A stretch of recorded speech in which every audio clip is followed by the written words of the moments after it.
अस्सलाम वालेकुम रहमतुल्लाहि व बरकातुहू। तूफ़ान अल-अक़सा ऑपरेशन को आज 446 दिन पूरे हो गए हैं और इस बीच जंगबंदी की जो लोगों को उम्मीद नज़र आ रही थी, वो उम्मीद एक मरतबा फिर ख़त्म होती हुई दिख रही है, क्योंकि इसराइल ने अपनी शर्तों में मज़ीद इजाफ़ा कर दिया है। और जब इसराइल की तरफ से शर्तों में इजाफ़ा की खबर सामने आती है तो हमास ने भी जो लचक दिखाई थी, उस लचक को दिखाने से हमास ने साफ इनकार कर दिया। हमास का भी कहना है कि अगर इसराइल झुकने को तैयार नहीं है, उसकी तरफ से लचक नहीं दिखाया जाएगा, तो हम भी जंग लड़ने के लिए तैयार हैं, क्योंकि हमने अपना सब कुछ खो दिया है, हमारे पास खोने के लिए अब कुछ भी बचा नहीं और हम दोबारा लड़ाई पूरी शिद्दत के साथ जारी रखेंगे। हमारा जो रेजिस्टेंस है वो जारी रहेगा और अभी भी हम कमज़ोर नहीं पड़े हैं। और इसराइल की तरफ से जो सबसे बड़ी शर्त दोबारा रखी गई वह है फ़िलाडेल्फिया कॉरिडोर का कंट्रोल, या कह लीजिए सलाहुद्दीन स्ट्रीट का कंट्रोल, जो पूरी एक नेशनल हाईवे गज़ा पट्टी के बीच से गुजरती है और ये पूरे गज़ा पट्टी को दोनों तरफ से ये सड़क कनेक्ट करती है।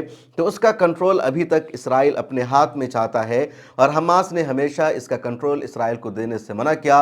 दूसरी जो इसराइल की अब शर्त है वो ये कि गज़ा पट्टी का जो सिक्योरिटी कंट्रोल है वो इसराइल के हाथ में रहेगा, हमास की हुकूमत गज़ा पट्टी में नहीं रहेगी।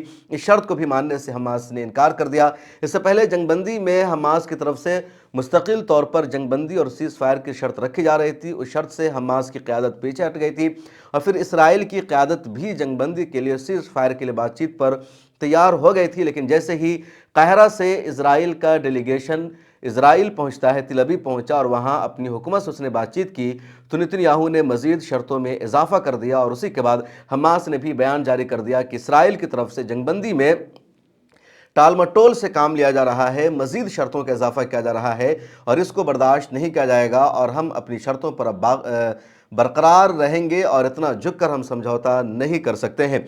जो हमास की तरफ से स्टेटमेंट सामने आया है वो मैं पढ़कर आपको सुनाना चाहता हूँ। हमास की तरफ से जो स्टेटमेंट सामने आया है उसका उर्दू तर्जमा मैं आपको पढ़कर सुनाना चाहता हूँ। हमास ने मुज़ाकरात में दी गई रियायतें वापस ले ली है और मुकम्मल जंगबंदी का मुतालबा किया है। हमास ने वो रियायतें वापस ली है जिनकी बुनियाद पर गज़ा में जंगबंदी मुज़ाकरात दोबारा शुरू हुए थे और अब वो जंग के मुकम्मल खात्मे का मुतालबा कर रही है। कतर ने ऐलान किया है कि गज़ा में जंगबंदी और कैदियों के तबादले के हवाले से मुज़ाकरात काहिरा और दोहा के दरमियान जारी हैं, ताहम किसी माहिदे तक पहुँचने की हतमी तारीख़ का अंदाज़ा लगाना नामुमकिन है। इसके अलावा एक और डिटेल्स में रिलीज सामने आई है जिसमें कहा जा रहा है कि इसराइल और हमास के दरमियान गज़ा में जंगबंदी के हवाले से माहिदा तय पाने में नाकामी के बाद इसराइली डिफेंस मिनिस्टर ने गज़ा की पट्टी के लिए मुस्तकबिल के लाए अमल का ऐलान कर दिया है। वज़ीर दिफा इसराइल काट्स ने कहा कि इसराइली फ़ौज गज़ा में सिक्योरिटी कंट्रोल बरकरार रखेगी। तो इस तरह की शर्तें उसमें लगाई गई है। दूसरी तरफ अल-क़स्साम ब्रिगेड की तरफ से, अल-कुदस ब्रिगेड की तरफ से रेजिस्टेंस लगातार जारी है, लोग लगातार मुकाबला कर रहे हैं और मुख्तलिफ़ जगहों पर इजरायली आर्मी के लोग अपने जाल में फंसा रहे हैं, उसको हलाक कर रहे हैं। इसराइल का एयर स्ट्राइक इन पर जारी है। इसके अलावा इसराइल की तरफ से लगातार आम शहरियों को निशाना बनाया जा रहा है। एक और अफसोसनाक खबर आई है कि इसराइली आर्मी ने बैक वक्त कमाल अदवान हस्पताल के नज़दीक 5 सहाफ़ियों को शहीद कर दिया है और ये सबसे अफसोसनाक ख़बर है। सहाफ़ी पैगंबर होते हैं, सहाफ़ी मैसेंजर होते हैं, उनका काम सच्चाई को बताना होता है, लेकिन अलौदा हस्पताल के सामने इजराइल ने एक प्रेस गाड़ी पर बमबारी की जिसमें 5 सहाफ़ी थे और वो पाँचों सहाफ़ी शहीद हो गए हैं। इसके अलावा एयर स्ट्राइक जारी है, मुख्तलिफ़ इलाक़ों पर शहीद किया जा रहा है। दूसरी तरफ जो रेजिस्टेंट फोर्सेस है उनकी तरफ से भी हमला हो रहा है। अल-क़स्साम ब्रिगेड ने एक वीडियो जारी किया जिस वीडियो में देखा जा रहा है कि नॉर्थ गज़ा में जबालिया के नज़दीक मुजाहिदीन इसराइल की एक कैंप पर, उसके आर्मी पर हमला कर रहे हैं। इसी तरह एक और अल-क़स्साम ब्रिगेड ने वीडियो जारी की जिसमें देखा जा रहा है कि जबालिया कैंप के वेस्ट में इसराइल की एक अपाची हेलीकॉप्टर पर SAM-7 मिज़ाइल दागा जा रहा है, हमला किया जा रहा है। इसी तरह इन लोगों ने एक और फुटेज जारी किया जिसमें देखा जा रहा है कि जबालिया कैंप के ईस्ट में इजरायली आर्मी पर अल-क़स्साम ब्रिगेड के लड़ाके एक बम फेंक रहे हैं। इन्होंने एक दस्ती बम फेंकने में कामयाबी हासिल की है। इसी तरह अल-क़स्साम ब्रिगेड ने एक और वीडियो रिलीज़ किया है जिसमें देखा जा रहा है कि नुसैरात के नॉर्थ में न्यू कैंप के इलाके में इसराइल के मरकावा टैंक को इन लोगों ने निशाना बनाया और इसराइल के एक ड्रोन को भी हमास के लड़ाकों ने मार गिराने में कामयाबी हासिल की है। उसकी बाज़ाब्ता वीडियो इन्होंने शेयर की है। تو اس طرح کی اپڈیٹ لگاتار القصام بریگیڈ کی طرف سے سامنے آ رہی ہے۔ اسی طرح القدس بریگیڈ نے ایک ویڈیو جاری کیا ہے جس میں دیکھا جا رہا ہے کہ خان یونس کے آسمانوں میں انٹیلیجنس مشن کے دوران اسرائیل کے جو ڈرون تھے جو پوری جاسوسی کر رہے تھے اس پر ان لوگوں نے اپنا کنٹرول حاصل کر لیا اور اس کو مار گرایا۔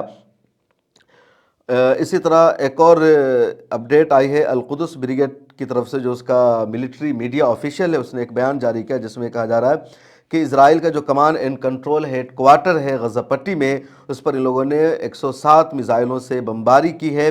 اس کے علاوہ القدس بریگیڈ نے ایک اور اپڈیٹ دیا ہے کہ ان کے لڑاکوں نے، ان کے مجاہدین نے بیت حنون میں اسرائیلی آرمی گھس رہی تھی، اس کی پوری گاڑی پر ان لوگوں نے مارٹر گولوں سے حملہ کیا اور اسرائیلی گاڑی کو وہاں سے پیچھے ہٹنے پر مجبور کیا۔ اس خاص علاقے میں اسرائیلی آرمی نہیں گھس پائی۔ اسی طرح ایک اور اپڈیٹ سامنے آئی ہے اور یہ الاقصی بریگیڈ نے ویڈیو جاری کیا جس میں نابلس شہر میں بلتا کیمپ کے آس پاس کے علاقے میں اپنے مجاہدین کو ایک ڈرون کو مار گرانے اور کنٹرول کرنے کے مناظر دکھا رہی ہے۔ یعنی الاقصی بریگیڈ کے لڑاکوں نے ایک ڈرون کو مار گرایا اور اس کو پورا کنٹرول کر لیا، اور اسی طرح کی بہت ساری اپڈیٹ ہے، بہت ساری ویڈیوز ہے جو جاری کی گئی ہے۔ اہم بات یہ ہے کہ ریزسٹنس بھی لگاتار جاری ہے، ابھی تک ان لوگوں نے ہمت نہیں ہاری ہے، ان کے حوصلے لگاتار بلند ہیں، اور اسرائیل نے جنگ بندی کے لیے اپنی شرطوں میں اضافہ کیا تو حماس نے بھی اب مزید جھکنے سے صاف لفظوں میں انکار کر دیا ہے۔ ادھر قطر کی جو فورن افیئرز کی منسٹری ہے اس کا بیان سامنے آیا اور قطر کی وزارت خارجہ نے کہا کہ جنگ بندی کی بات چیت ابھی تک جاری ہے، مایوس ہونے کی ضرورت نہیں ہے، اور امید ہے کہ شاید جلد ہی کوئی نتیجہ نکل کر سامنے آ سکے۔ تو قطر لگاتار کوششیں کر رہا ہے، مصر بھی ان کا ساتھ دے رہا ہے، امریکہ بھی ثالثی میں شریک ہے، لیکن امریکہ اسرائیل پر کوئی دباؤ نہیں بنا پا رہا ہے۔ اس وجہ سے اسرائیل کے حوصلے بلند ہوتے جا رہے ہیں، لیکن حماس کی طرف سے ریزسٹنس لگاتار جاری ہے۔ دوسری طرف اسرائیل کے حملہ میں اب تک 45,400 سے زیادہ فلسطینیوں کی شہادت ہو چکی ہے۔ پورا غزہ پٹی قبرستان میں تبدیل ہو چکا ہے۔ جو ہوسٹیج ہے ان میں سے صرف 50 ہی زندہ بچ سکے، اس کے علاوہ تقریباً سبھی مارے جا چکے ہیں۔ اس ویڈیو میں اتنا ہی، مجھے دیجیے اجازت، اور سوشل میڈیا کے سبھی پلیٹ فارم پر ملت ٹائمز کو فالو کر لیجیے۔ ملت ٹائمز کو جاری رکھنے اور مضبوط بنانے کے لیے ہماری آرتھک سہایتا کیجیے۔ یہ ایک آزاد میڈیا ہاؤس اور کمزوروں کی آواز ہے۔ آپ ہمیں دیکھیں، سنیں، پڑھیں اور ہر مہینہ زیادہ نہیں، صرف 100 روپے سے مدد کریں۔ ڈیٹیلز ڈسکرپشن میں موجود ہے۔